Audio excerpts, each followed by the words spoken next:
جب سے دنیا قائم ہوئی، حضرت آدم علیہ السلام کی نسل بڑھتی اور پھیلتی گئی۔ انسان دو حصوں میں تقسیم ہو گیا، کسی نے نیکی کی راہ اختیار کی تو کسی نے بدی کا راستہ اپنایا۔ جس نے نیکی اختیار کی وہ صراط مستقیم پر رہا، جس نے بدی کا راستہ اختیار کیا وہ اللہ کے غضب میں آ گیا۔ صراط مستقیم پر چلنے والوں کی تعداد ہمیشہ کم رہی، گمراہ انسانوں کی تعداد زیادہ رہی۔ ان گمراہ لوگوں کو راہ راست پر لانے کے لیے اللہ کے نبی آتے رہے۔ حضرت آدم علیہ السلام کے زمانے کے بڑے عرصے بعد اللہ نے حضرت نوح علیہ السلام کو بھیجا۔ آپ علیہ السلام پر 10 صحیفے نازل ہوئے تھے۔ حضرت نوح علیہ السلام اللہ کے نبی تھے۔ آپ علیہ السلام کو آدم ثانی بھی کہتے ہیں۔ آپ علیہ السلام کے زمانے میں بھی گمراہی پھیلی ہوئی تھی، صرف چند لوگ ہی نیک تھے، اکثریت گمراہ لوگوں کی تھی۔ آپ نے اپنی قوم کو راہ راست پر لانے کے لیے تبلیغ شروع کی۔ وہ لوگ ہر قسم کی برائیوں میں مبتلا تھے، چوری، بے ایمانی، امانت میں خیانت کرنا، جھوٹ بولنا، شرمناک کام کرنا، ماں باپ کی خدمت نہ کرنا، کمزوروں کو حقیر سمجھنا، غریبوں کو دھتکارنا، جھگڑا کرنا، قتل کرنا، دوسرے کا مال چھیننا عام بات تھی۔ امراء اور سرداروں کا طبقہ غریبوں کو پریشان کرتا تھا۔ اس کے علاوہ وہ لوگ بتوں کی پوجا کرتے تھے، بتوں کو خدا کا درجہ دے رکھا تھا۔ ان کا خیال تھا کہ اگر بت کی پوجا نہ کی جائے تو بت ناراض ہو جائیں گے۔ ان کے نزدیک جو بت کی پوجا نہیں کرتا وہ جاہل اور احمق ہے۔ انہوں نے 4 بت بنا رکھے تھے جن کے نام ود، سواع، یغوث، نصر تھے۔ حضرت نوح علیہ السلام اپنی قوم کو دعوت حق دیتے، اچھے کام کرنے کا حکم دیتے، برے کاموں سے روکتے۔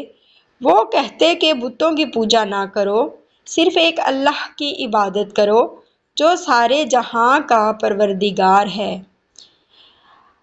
ایک روز آپ علیہ السلام نے ضیافت کا اہتمام کیا۔ ضیافت میں ہر حیثیت اور طبقہ کے لوگ شریک تھے۔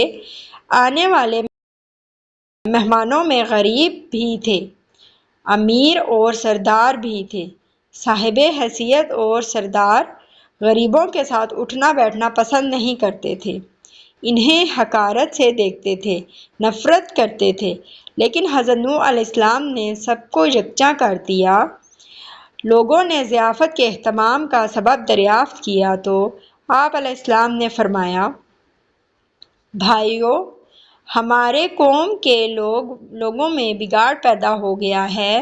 سب سے بڑی خرابی یہ ہے کہ طاقتور طبقہ کمزوروں پر حاوی ہوتا رہتا ہے۔ جو کمزور ہیں وہ بھی ہمارے ہی بھائی ہیں۔ تم غریبوں کے ساتھ اٹھنا بیٹھنا پسند نہیں کرتے، تم ان سے نفرت کرتے ہو۔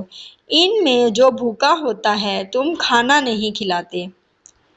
اگر کوئی پیاسا تم سے پانی مانگتا ہے تو تم پانی نہیں پلاتے۔ اگر کوئی بیمار ہو جاتا ہے تو تم اس کی عیادت نہیں کرتے۔ تم اپنے ماں باپ کی خدمت نہیں کرتے۔ دوسروں کا مال ناجائز طور پر کھاتے ہو، دوسرے کی ملکیت پر قبضہ کرتے ہو۔ یہ تمام شیطانی کام ہیں۔ اس کے علاوہ تم اپنے ہاتھوں سے بنائے ہوئے بتوں کی پوجا کرتے ہو۔ یہ بت تو تمہاری ہی طرح مخلوق ہیں اور یہ تو تم سے بھی کمتر ہیں۔ یہ کہاں کی عقل مندی ہے؟ میں تمہیں ایک بڑے عذاب کی خبر دینے آیا ہوں۔ مہمانوں میں سے ایک شخص نے کہا، عجیب شخص ہے، ہمیں کہنے چلا ہے کہ اپنے معبودوں کو چھوڑ دیں، عبادت نہ کریں۔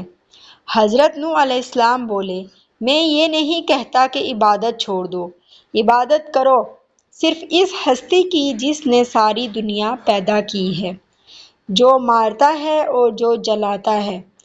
ایک نے کہا، نوح علیہ السلام: تو ایسا کہتے ہی رہتے ہیں، ہم اپنے معبودوں کے خلاف باتیں سننے کے لیے نہیں آئے، ہم تو وہ کرتے ہیں جو ہمارے باپ دادا کیا کرتے تھے۔